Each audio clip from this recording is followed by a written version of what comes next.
Hey everyone, it is day 64 of my Evolving Out Loud journey, and here I am again.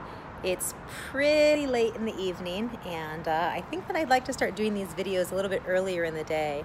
I'm realizing that by waiting till the end of the evening, the brightness of my thoughts dims, and I've had such a great day today. I've had so many wonderful aha moments. I've had so many wonderful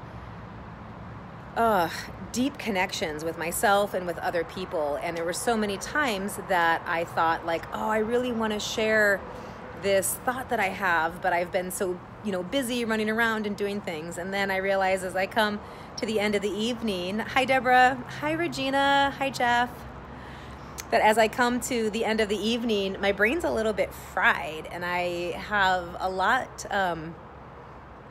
less clarity in my thoughts. And so I'm here at Busara having dinner with Seja, my daughter, Seja Day. She's here, and we're having a mother-daughter evening. Hi, Jennifer. And so as we're having our mother-daughter evening, I'm realizing like, oh my God, it's 8:30 and I haven't made my video yet today. So I might start making these earlier in the day. I think that's going to feel a little bit better. But one of the things that I really wanted to talk about today is the importance of minding what you think. The realization that what you think creates what you do, which creates your reality. And realizing how often we manifest our thoughts. By beholding, you become changed. That which you focus on grows.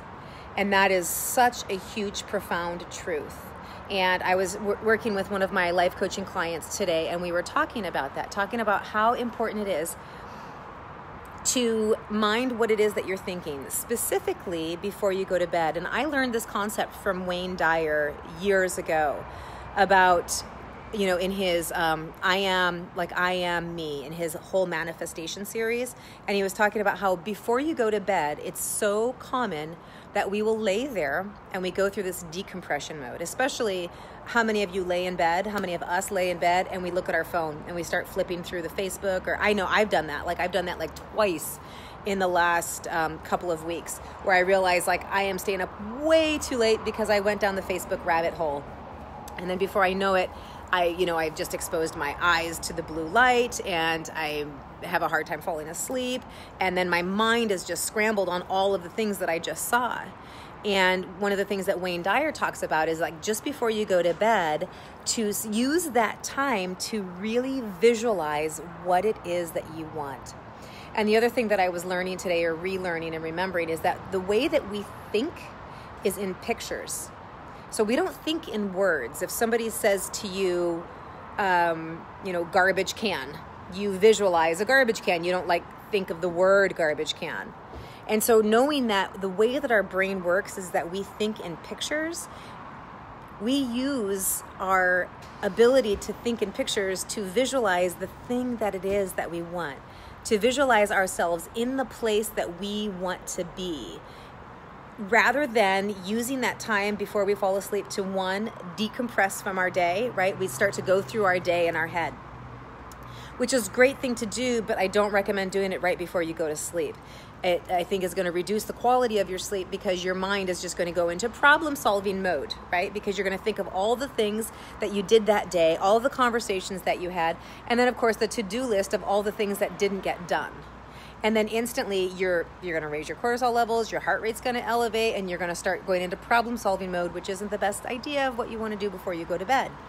Then as you go to sleep, that's going to be what you dream about, right? Because your brain is going to be in problem-solving mode as you're sleeping versus in restful mode. And so if we used that time instead to visualize, to create visual pictures of the life that we want to have, of the thing that we want to manifest, imagine how different the quality of your sleep would be, and imagine how much more quickly that you are going to be able to manifest the things that you want in your life. I have done this many times before, and I can tell you that it is huge. It has such a huge, profound effect if you actually take the time to really visualize the thing it is that you want. And one of the other things that I'd learned about in my life coaching program was how important it is to feel it, to feel what it feels like to already be there. So visualize in the pictures, create the pictures, visualize what it is that you want. Visualize yourself being in the circumstance of whatever it is that you're wanting to manifest or create in your life or experience in your life. And then spend time feeling, what does it feel like imagining you're already there? It's already complete. And it makes such a huge, profound difference.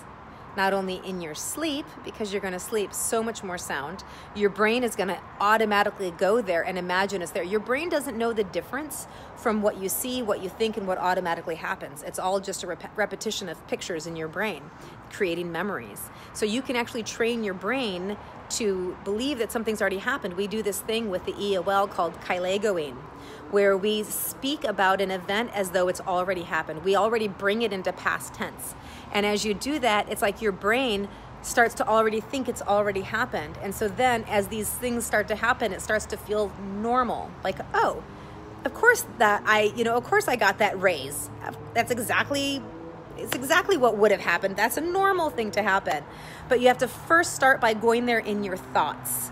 And so if you think about all the things that you don't like, think about all of the troubles that you've had, think about all the things that are irritating, that have bothered you, think about all the things that you don't have, then that's going to grow. But if you start thinking about the things that you do have, thinking about the things that you want and visualizing them as they are already, that's going to be what grows. So that is what I'm going to be working on right now, because I have been doing the opposite. I have been spending a lot of time thinking about my future and how I think that, and how it doesn't look, and about how my current reality is not nearly as, hi Carolyn, about how my current reality is lacking, rather than realizing how my current reality is so abundant. I have so much incredible abundance in my life. I am creating the most amazing reality for myself right now. And sometimes I forget that, oh my God, I'm creating this amazing reality right now. And so it works. I'm telling you, it works. So tonight, as you go to bed, lay there and think about all of the things that you want, not from a place of lack, but as though you're already there and you already have them, and feel what it feels like to already have arrived. It's absolutely amazing. And so maybe on my next talk, I'll talk to you guys a little bit more about Kailegoing. For those of you that are not in the EOL community, you can be like, what is that? It's an amazing exercise that really helps you to get yourself into the emotional, physical experience of having already arrived to where it is that you are going. So thank you so much for watching my journey. I hope you guys have a wonderful evening, and I'd love to hear from you. Leave comments on what it was like when you laid in bed tonight, instead of going through your list of things that needed to get done today or that you didn't get done, or the problems that you had, that instead, what was it like when you imagined your life to be your ideal experience? So thank you so much. I hope you guys have a wonderful evening. Ciao.